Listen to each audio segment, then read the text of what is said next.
Hello everyone, कैसे हैं आप लोग। क्या आपको पता है GSTR2 के बारे में। अगर आप बिजनेस करते हैं या करना चाहते हैं तो GST समझना बहुत जरूरी है। GST थोड़ा कॉम्प्लिकेटेड लगता है, लेकिन हम आपको सिंपल और इजी लैंग्वेज में समझाएंगे GST के बारे में। अगर अभी तक आपने एडवाइस ब्रेन को सब्सक्राइब नहीं किया है तो सब्सक्राइब करना ना भूलें।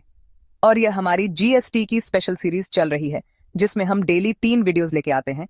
आज हम आपको बताने वाले हैं what is GSTR2, format, late fees, eligibility and rules. और अगर आपने हमारी पुरानी वीडियोस नहीं देखी हैं तो जरूर देखें। तो चलिए बिना आपका टाइम वेस्ट किए शुरू करते हैं, और वीडियो को लास्ट तक देखना ताकि आपको अच्छे से समझ आए। तो चलिए शुरू करते हैं। GSTR2 एक मंथली रिटर्न है जो टैक्स पेयर को टैक्सेबल गुड्स और सर्विसेज की इनवर्ड परचेसेस की डिटेल्स डिक्लेयर और समराइज करने का मौका देता है। लेकिन GSTR2 फॉर्म अभी तक सितंबर 2017 से सस्पेंड है, जो CGST रूल्स में अमेंडमेंट के थ्रू किया गया। इसकी जगह GSTR3B यूज हो रहा है, जो GSTR2 और GSTR3 का कंबाइंड वर्जन है। GSTR3B के बारे में डिटेल में पढ़ने के लिए हमारे article all about GSTR3B return को देखें। इस वीडियो में हम पुरानी GSTR2 फॉर्म के वेरियस एस्पेक्ट्स को डिस्कस करेंगे।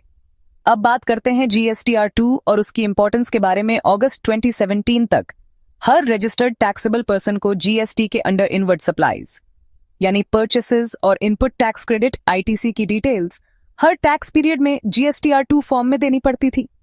GSTR2 में रजिस्टर्ड डीलर के मंथली परचेस ट्रांजैक्शंस की डिटेल्स होती थी। इसमें रिवर्स चार्ज अप्लाई होने वाली परचेसेस भी इंक्लूड होती थी। जब रजिस्टर्ड डीलर अपना GSTR2 फाइल करता तो गवर्नमेंट इस डेटा को सेलर के GSTR1 से मैच करके बायर सेलर रेकंसिलिएशन करती थी। लेकिन अब यह फॉर्म सितंबर 2017 से यूज में नहीं है, और अब टैक्स पेयर्स को अपने एलिजिबल ITC को GSTR3B में रिपोर्ट करना पड़ता है, जो उनके GSTR2B और GSTR2A से चेक करते हैं। अब बात करते हैं एक इंपॉर्टेंट टॉपिक के बारे में। What is buyer seller reconciliation.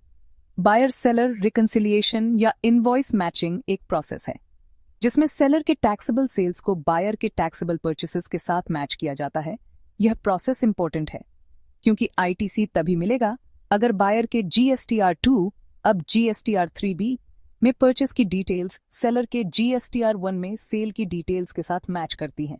Example के लिए मान लीजिए अजय ने विजय स्टेशनरी से 100 पेन्स खरीदे जो वर्थ 500 रुपीज थी।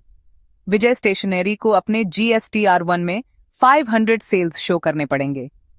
अजय को अपने GSTR2 अब GSTR3B में सेम 500 रुपीज परचेस शो करना पड़ता है ताकि वो ITC क्लेम कर सके। अगर अमाउंट्स मैच नहीं होते तो अजय ITC क्लेम नहीं कर पाएगा।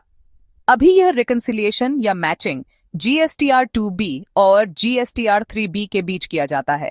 कभी कभी टैक्स पेयर को GSTR2A को भी रिफर करना पड़ता है। ज्यादातर हेडिंग्स GSTR2 के अंडर ऑटो पॉपुलेट होती हैं सेलर के GSTR1 से, इसलिए इसमें मिनिमम टाइम लगता था। अब बात करते हैं एक इंपॉर्टेंट क्वेश्चन के बारे में। When was GSTR2 due for a month act के अकॉर्डिंग GSTR2 फाइल करने की ड्यू डेट नेक्स्ट मंथ के 15th को होती थी। GSTR1 और GSTR2 फाइलिंग के बीच 5 दिन का गैप दिया जाता था ताकि कोई एरर्स या डिस्क्रेपेंसीज को करेक्ट किया जा सके। लेकिन जो बिजनेसेस क्वार्टरली रिटर्न्स फाइल करते थे उनके लिए ड्यू डेट कभी अनाउंस नहीं हुई थी। What happens if GSTR2 was not filed? अगर GSTR2 रिटर्न फाइल नहीं होता तो फिर नेक्स्ट रिटर्न GSTR3 अब GSTR3B फाइल नहीं हो सकता था, इसलिए GST रिटर्न्स लेट फाइल करना हैवी फाइन्स और पेनल्टीज को लीड करता था। लेकिन अभी GSTR2 और GSTR3 दोनों सितंबर 2017 से सस्पेंड हैं। अगर कोई फाइलिंग में डिले करता है तो उससे इंटरेस्ट और लेट फी पे करना पड़ता है।